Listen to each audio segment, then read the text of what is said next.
Yuk. Oke, jadi kita kan ada tugas nih buat ngebandingin dan membuat benchmarking antara instansi yang satu sama instansi yang lainnya buat nyari solusi dari permasalahan yang ada di suatu instansi. Terus kita ngebandingin buat inovasi apa sih yang ada di kantor lain yang bisa diterapkan di instansi yang ada permasalahan ini. Jadi menurutmu gimana kalau dari instansimu ada apa? Kalau di instansiku ini mungkin yang jadi masalah ini yang kelihatan adalah banyak pegawai yang karena kantorku ini kan kanwil kan ya, jadi banyak pegawai yang di dalam ruangan itu yang sering nggak pakai seragam dengan semestinya gitu. Kadang name tag-nya itu nggak ada yang pakai sendal karena habis sholat atau emang dari sana udah pakai sendal. Terus ada juga yang pegawai itu datangnya telat, terus dia tuh lebih suka ganti di jam luar kerja karena dia merasa jam produktifnya tuh jam segitu gitu. Soalnya kan kanwil itu kerjaannya kayak nggak langsung kayak KPPN langsung satker datang harus melayani kan. Kanwil itu enggak, dia itu kayak kebanyakan lewat datang lewat online terus dia proses dalam hari itu juga gitu. Sehari jadi sehari bukan langsung kayak KPPN.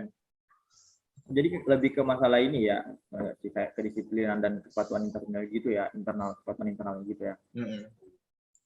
Sebenarnya kalau yang bisa kita ngambil benchmarking, kita ngambil dari kalau misalnya dari kantorku, dari KPPN Jakarta 2, sebenarnya dia tuh, bentar ya, sebelum kita masuk ke Jakarta 2, sebenarnya itu tuh sebenarnya prosesnya tuh untuk penegakan kepatuhan, kedisiplinan itu, dia tuh sebenarnya dari paling utamanya itu dari Itjen. Tetapi kalau untuk dalam lingkup dalam internal, ada yang namanya unit kepatuhan internal. Kalau misalnya di kantorku, ada yang namanya seksi MSKI, manajemen satker dan kepatuhan internal.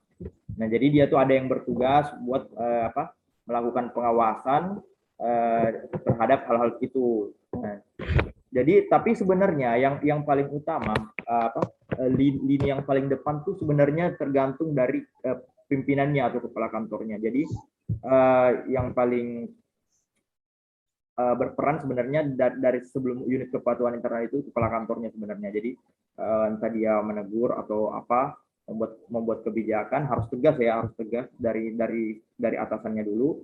Habis itu turun ke dari atas memberikan contoh yang baik dan lain-lain, lalu mungkin diikuti oleh bawahannya. Nah, selain itu ada juga yang dinamakan dari unit kepatuhan internal. Dari unit kepatuhan internal di sini, kalau misalnya di tempatku, dia tuh punya yang namanya layanan pengaduan. Jadi ada salah satu pegawai dari seksi MSKI ini yang membuat suatu inovasi yang namanya yang ditangani oleh salah satu seksi MSKI. Inovasi ini dari Jakarta 2, dari KPPN Jakarta 2 yang namanya SUPEL. Jadi SUPEL ini dia tuh berupa survei kepuasan layanan SUPEL. Jadi dia itu berupa komitmen untuk memaksimalkan kepuasan dari mitra-mitra kerjanya yang diwujudkan oleh KPPN Jakarta 2 dengan melibatkan secara langsung masyarakat atau stakeholder yang terkait dalam menilai langsung gimana sih pelayanan yang diberikan oleh KPPN Jakarta 2.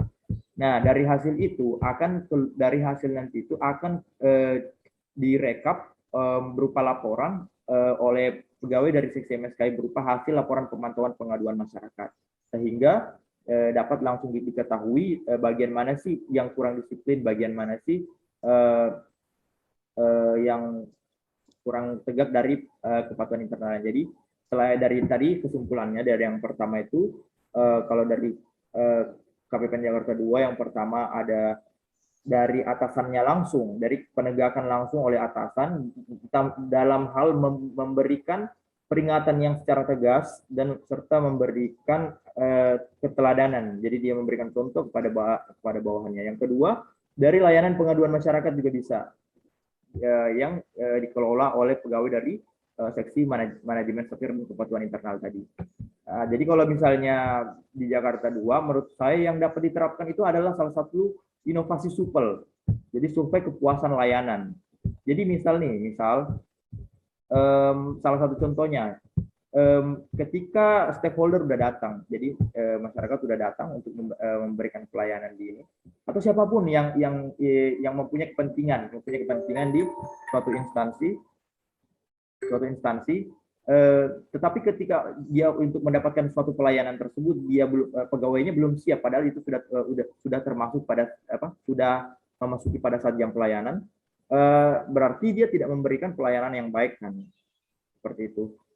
Jadi menurut saya, jadi mungkin orang yang menerima layanan ini dapat memberikan saran dan masukan melalui survei kepuasan layanan tersebut, sehingga akan ditindaklanjuti oleh pegawai dari kepatuhan internalnya, dari unit kepatuhan internal dari kantor instansi itu sendiri. Menurutmu bagaimana? Kalau menurut saya itu udah inovasinya cukup bagus dan bisa diterapkan ya.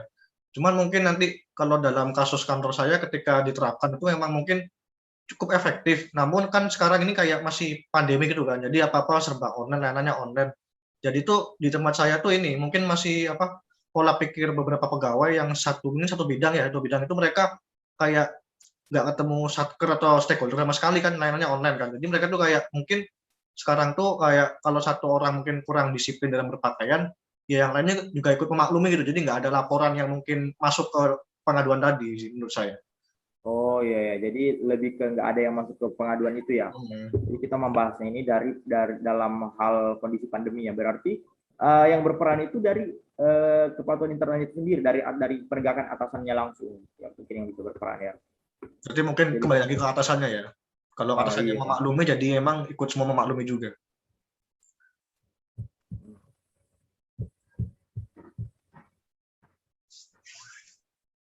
Mungkin itu saja Mas Wardana. Terima kasih atas inovasinya.